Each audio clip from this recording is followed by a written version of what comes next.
पंडित जी पर नहीं, कसाई को लगा श्रीहरि का मन, बागवान विष्णु और एक भक्त की कहानी।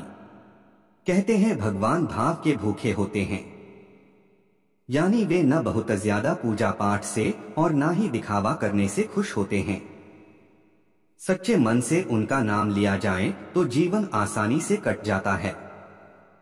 एक कसाई था सदना, वह बहुत ईमानदार था। वो भगवान के नाम कीर्तन में मस्त रहता था।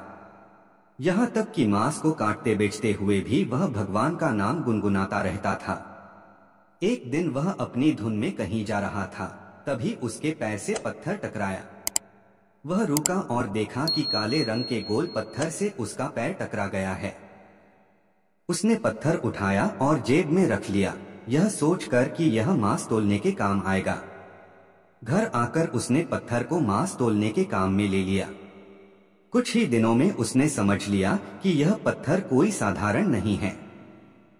जितना वजन उसको तोलना होता, पत्थर उतने वजन का ही हो जाता है। धीरे धीरे यह बात फैलने लगी कि सदना कसाई के पास वजन करने वाला ऐसा पत्थर है, वह जितना चाहता है पत्थर उतना ही तोल देता है। किसी को 1 किलो मांस देना होता तो तराजू में उस पत्थर को एक तरफ डालने पर दूसरी ओर 1 किलो का मांस ही तुलता। अगर किसी को 2 किलो चाहिए हो तो वह पत्थर 2 किलो के भार जितना भारी हो जाता। इस चमत्कार के कारण उसके यहाँ लोगों की भीड़ जुटने लगी। भीड़ जुटने के साथ ही सदना की दुकान की बिक्री बढ़ गई। बात एक शुद्ध ब्राह्मण तक भी पहुंची। हालांकि वह ऐसी अशुद्ध जगह पर नहीं जाना चाहता थे जहां मांस कटता हो व बिकता हो, किंतु चमत्कारिक पत्थर को देखने की उत्सुकता उसे सदना की दुकान तक खींच लाई। दूर से खड़ा वह सदना कसाई को मीट तोलते देखने लगा। उसने देखा कि कैसे वह पत्थर हर प्रकार के वजन को बराबर तोल रहा था।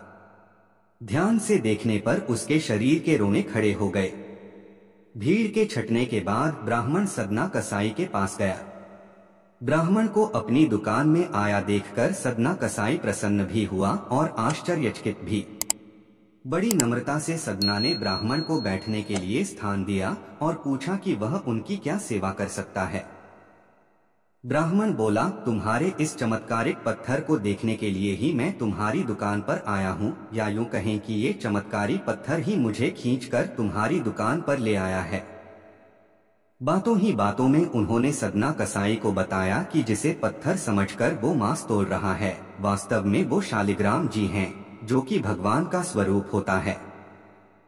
शालिग्राम जी को इस तरह गलेटे मांस के बीच में रखना व उनसे मांस तोलना बहुत बड़ा पाप है। सदना बड़ी ही सरल प्रकृति का भक्त था। ब्राह्मण की बात सुनकर उसे लगा कि अनजाने में मैं तो बहुत पाप कर रहा हूँ। अनुनय विनय करके सदना ने वह शालिग्राम उन ब्राह्मण को दे दिया और कहा कि आप तो ब्राह्मण हैं, अतः आप ही इनकी सेवा कर इन्हें प्रसन्न करें। मेरे योग्य कुछ सेवा हो तो मुझे अवश्य बताएं। ब्राह्मण उस शालिग्राम शिला को बहुत सम्मान से घर ले आए। घर आकर उन्होंने श्री शालिग्राम को स्नान करवाया, पंचामृत से अभिषेक किया व पूजा अर्चना शुरू कर दी।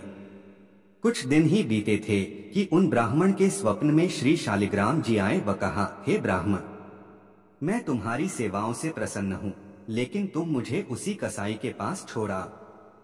स्वप्न में ही ब्राह्मण ने कारण पूछा तो उत्तर मिला कि तुम मेरी अर्चना पूजा करते हो, मुझे अच्छा लगता है, परंतु जो भक्त मेरे नाम का गुणगान कीर्तन करते रहते हैं, उनको मैं अपने आप को भी बेच देता हूँ।